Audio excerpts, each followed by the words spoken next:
এটা আমার 1.5 বছর বয়সী পিঙ্ক প্যাচ, বাই নেচার ডুয়াক প্রকৃতির। এই শীতে এইরকম গাছ ভর্তি হয়ে ফুল ছিল, এখন হালকা কাটাই ছাটাই করবো। আগের ভিডিওতে তোমরা দেখেছো গাছের হার্ড প্রুনিং নিয়ে, আজকে তোমাদের দেখাবো গাছের সফট প্রুনিং। গাছের ভ্যারাইটি দেখে আমাদের নির্বাচন করতে হবে গাছটিকে হার্ড প্রুনিং করা প্রয়োজন নাকি সফট প্রুনিং।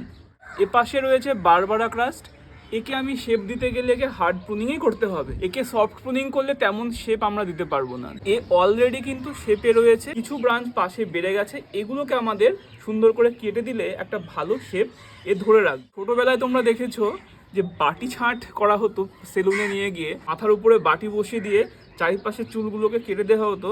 এখানে একটা গামলা যদি আমি বসিয়ে দিই তাহলে কিন্তু আমার কাটতেও কিন্তু খুব সুবিধা হবে, কিন্তু সেটা আমি করব না। এই যে টবের কিনার রয়েছে, আমি সেইটাকে মেনটেন করে চারিপাশটাকে সুন্দর করে গোল করে একটা বাটি ছাট আমি এখানে দেওয়ার চেষ্টা করব। অতিরিক্ত ব্রাঞ্চ যেগুলো বাইরে বেরিয়ে এসেছে সেগুলো কেটে দেবো।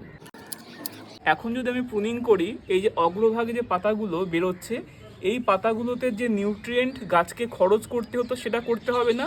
নিচের দিকে যে ব্রাঞ্চগুলো আছে সেগুলোতে কিন্তু গাছ নিউট্রিয়েন্ট খরচ করবে, এতে গাছটি আরও বেশি কম্প্যাক্ট হবে এবং দেখতে কিন্তু আরও বেশি সুন্দর লাগবে। তো আমি কি করব, একটা গোল শেপ এখানে মেনটেন করব, এতে গাছটি আমার ছোট হয়ে থাকবে এবং দেখতেও কিন্তু ভালো লাগবে।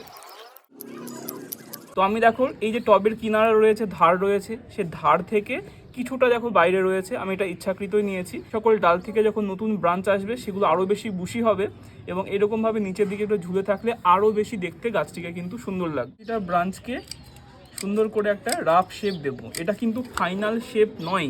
আমি গাছটিকে দেখব, দেখে নির্বাচন করব আমাকে আরও কতটা কাটতে হচ্ছে। মাথাগুলো প্রতিটা মাথাকে কেটে দেবো, তাহলে একসাথে কিন্তু আবারও ফুল আসবে।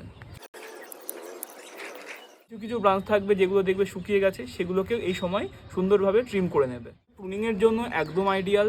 যাদের গাছে ফুল ধরে আছে, ফুল ধরা গাছ কাটার দরকার নেই, ফুলটা ঝরে যাক তারপরে কেটো। এই গাছটিতে ফুল নেই, আমি একটা সময় পেয়েছি, নতুন পাতা বেরোচ্ছে, একটা ভালো সুযোগ, আমি এটাকে কেটে দিলাম। গাছটি কিন্তু খুব সুন্দর একটা শেপ নেবে। প্রুনিং কি করতেই হবে? চুল আমরা অনেকে বড় রাখতে পছন্দ করি, অনেকে ছোট রাখতে পছন্দ করি, নির্ভর করছে আমি গাছটিকে কীরকম দেখতে চাইছি। আমি যদি চাইতাম গাছটি যদি লম্বা লম্বা হয়ে ব্রাঞ্চগুলো একদম নিচ পর্যন্ত ঝুলে যাক, তাহলে আমি প্রুন না করলেও হতো, ফুল দিত। কিন্তু যেহেতু আমি গাছটিকে ছোট করে রাখতে চাইছি এরকম, যাতে আরও বেশি গাছের ঘনত্ব বাড়ে, আরও গাছটিকে বেশি ঝোপালো লাগে, সেই জন্য আমি গাছটিকে প্রুন করে দিলাম। গাছকে প্রুন করার আগে আমি এই ফিশ ফার্টিলাইজার গাছে স্প্রে করেছিলাম।